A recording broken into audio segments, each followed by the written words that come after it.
അസ്സലാമലൈക്കും. സ്കൂൾ തുറന്നു കഴിഞ്ഞാൽ രണ്ടാഴ്ചക്കാലം വിദ്യാർത്ഥികൾക്ക് നൽകേണ്ടത് പാഠഭാഗങ്ങളല്ല എന്നും മറിച്ച് ധാർമ്മികതയുടെയും ലഹരി മുക്തിയുടെയും സ്വഭാവ രൂപീകരണത്തിൻ്റെയും വ്യക്തിത്വ രൂപീകരണത്തിൻ്റെയും ഒക്കെ സദാചാര പാഠങ്ങളാണെന്നുമുള്ള സർക്കാരിൻ്റെ തീരുമാനം ഏറെ അഭിനന്ദനാർഹവും അതിലുപരി സ്വാഗതാർഹവുമാണ്. ഇന്നിൻ്റെ മക്കളുടെ മുന്നോട്ടുള്ള ഗമനങ്ങളും അവരുടെ ഭാവിയും അത്ര ശുഭകരമല്ല എന്ന് ഇന്നത്തെ സമൂഹം അതിലുപരി വിദ്യാഭ്യാസ വകുപ്പും മനസ്സിലാക്കിയത് കൊണ്ടാണ് ഇങ്ങനൊരു തീരുമാനത്തിന് അവർ മുതിർന്നിട്ടുണ്ടായിരിക്കുക. കുട്ടികൾക്കും മുതിർന്നവർക്കും സർക്കാരിനുമൊക്കെ ഈ തീരുമാനത്തിൽ വളരെ വലിയൊരു പ്രതീക്ഷയുണ്ട് എന്ന് നമുക്ക് ഏറെ പ്രതീക്ഷിക്കാവുന്നതാണ്. ധാർമ്മിക ബോധവും സദാചാര ചിന്തകളുമൊക്കെ മറന്നു ജീവിക്കുന്ന ആളുകൾക്ക് കൂടി ഈ തീരുമാനം വളരെ വലിയ ഒരാശ്വാസത്തിൻ്റെ കുളിർത്തന്നലായി കണക്കാക്കേണ്ടതാണ്. ലഹരി, വയലൻസ്, ക്രിമിനൽ ചിന്തകൾ ഇതൊക്കെ സമൂഹത്തിലും വിദ്യാർത്ഥികളിലും പടർന്നു പിടിച്ചതോടെയാണ് വിദ്യാഭ്യാസ വകുപ്പ് ഇങ്ങനെ ഒരു ചിന്തയ്ക്ക്, ഇങ്ങനെ ഒരു തീരുമാനത്തിന് മുതിർന്നിട്ടുള്ളത്. ഇത്തരം അധാർമികതകളെ ഇല്ലായ്മ ചെയ്യാൻ കേവലം ശിക്ഷാ നടപടികൾ കൊണ്ട് മാത്രമാവില്ലെന്നും കൃത്യമായി മനസ്സിൽ കൊള്ളുന്ന സദാചാര ചിന്തകൾ അവരുടെ മനസ്സിലേക്ക് കുത്തിവെക്കണമെന്നുള്ള വളരെ ഉത്തമമായ സർക്കാരിൻ്റെ ബോധമാണ് ഇങ്ങോട്ട് നയിച്ചിട്ടുള്ളത്. ഇത് തന്നെയാണ് ഇതിന് മുഖ്യമായ കാതലായ പരിഹാരം. മുതിർന്നവരിൽ നിന്നും മറ്റുമൊക്കെ കുട്ടികൾക്കുണ്ടാവുന്ന എല്ലാ ചതികളും മറ്റുള്ള പ്രവർത്തനങ്ങളും പ്രേരണകളുമൊക്കെ വൻ കുറ്റമായി സർക്കാർ കാണുകയും അത്തരക്കാർക്കെതിരെ കർശനമായ മുഖം നോക്കാതെയുള്ള നടപടികൾ സ്വീകരിക്കുകയും ചെയ്തെങ്കിൽ മാത്രമാണ് ഇതൊരളവ് വരെയെങ്കിലും ഇതുകൊണ്ട് ഫലമുണ്ടാവുകയുള്ളൂ. ഒട്ടനേകം കാര്യങ്ങളിൽ സർക്കാരിൻ്റെയും സമൂഹത്തിൻ്റെയും മനസാക്ഷി ഉണരേണ്ടതുണ്ട്.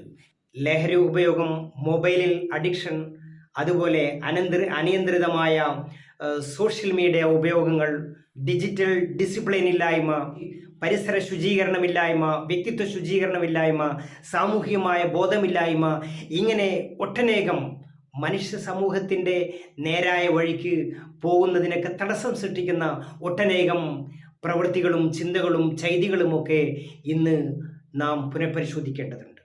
ഇത്തരത്തിലുള്ള ഒരുപാട് അരുതായ്മകൾക്ക് നമ്മുടെ പ്രിയപ്പെട്ട വിദ്യാർത്ഥി സമൂഹം ഇരകളാവുന്നതിൻ്റെ പച്ചയായ ദൃശ്യങ്ങളാണ് സർക്കാരിന് ഇങ്ങനെ ഒരു തീരുമാനത്തിലേക്ക് എത്തിച്ചിട്ടുണ്ടാവുക.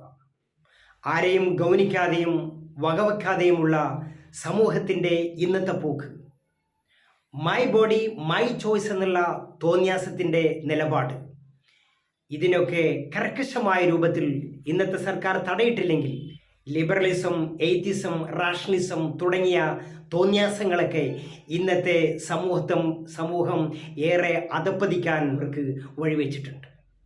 മൈ ബോഡി മൈ ചോയ്സ്, എൻ്റെ ശരീരം എനിക്കിഷ്ടം പോലെ ചെയ്യാം എന്നുള്ള തോന്യാസത്തിൻ്റെ മനസ്സ് തീർച്ചയായിട്ടും വിദ്യാഭ്യാസ വകുപ്പ് ഇടപെട്ടുകൊണ്ട് അതിനെ നിർത്തൽ ചെയ്യേണ്ടത് അത്യന്താപേക്ഷിതമാണ്.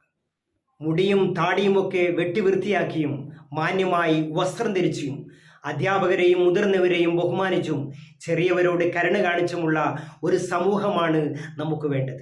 അല്ല, വിദ്യാർത്ഥി സമൂഹത്തെ കയറുരുവിടുകയാണെങ്കിൽ ഇതിൻ്റെ തിക്തഫലം നാം അനധിവിദൂര ഭാവിയിൽ അനുഭവിക്കേണ്ടി വരും. ഇപ്പോൾ സദാചാര പാഠങ്ങൾ പഠനത്തിൻ്റെ ഭാഗമാക്കിയതിൽ ഏറെ ചാരിതാർത്ഥ്യമുണ്ട്. പക്ഷേ ഇതുകൊണ്ടൊന്നും ഒരിക്കലും തന്നെ ഇതൊരു പരിഹാരമാവില്ല.